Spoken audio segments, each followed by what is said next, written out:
এই হলো কোরিয়ার সবচেয়ে বড় ফ্যাশন ডিজাইনার জিন্নি। ম্যাডাম, আপনি যদি এভাবে যান তাহলে লোকে আপনাকে ঘিরে ধরবে, তাই আপনি এটি পরে যান, আপনি নিরাপদে থাকবেন। আইডিয়াটা ভুল নয় তো? আরে ওই দেখো ফ্যাশন ডিজাইনার, তাড়াতাড়ি ওনাকে স্বাগত জানাও। কোথাও এরা আমাকে চিনে ফেলেনি তো? এই হলো দেখানো ফ্যাশন ডিজাইনার।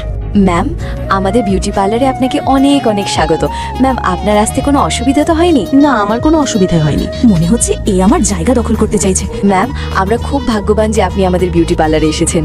শুনেছি এখানে ভালো মেকআপ হয়, তাই এখানেই চলে এলাম। হ্যাঁ, আপনি ঠিকই করেছেন। আরে, এ তো আপনার দামি ব্যাগের মতোই নকল বানিয়ে ফেলেছে। এর মনে হচ্ছে ব্যাগ কপি করলেই এ আমার মতো হয়ে যাবে। আচ্ছা, আমি কপি করেছি? এর থেকে তো আমারটাই ভালো, আর এটার তো রং উঠে যাচ্ছে। তুমি জানো তুমি কার অপমান করেছো? এই ভিখারিদের সাথে ঝগড়া করাই বেকার। আবে, তুই কি এর দামও জানিস? এটা 10 লাখ টাকার। আরে, এটা তো আমারই ড্রেস, যা আমি আমার কাজের মহিলাকে দিয়ে দিয়েছিলাম। আন্টি, আপনি এই ফ্রকটা রেখে দিন, আপনার কাজে আসবে। কি ভাবছিস?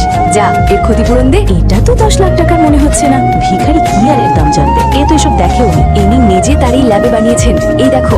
শালা, এটা তো আমারই ল্যাব। এ তো এসব দেখেও নি। এখন ছেড়ে দিই, পরে একে মজা দেখাবো। সরি ম্যাম, ভুল হয়ে গেছে। পরের বার থেকে আমি আপনাকে পুরোপুরি সম্মান করব।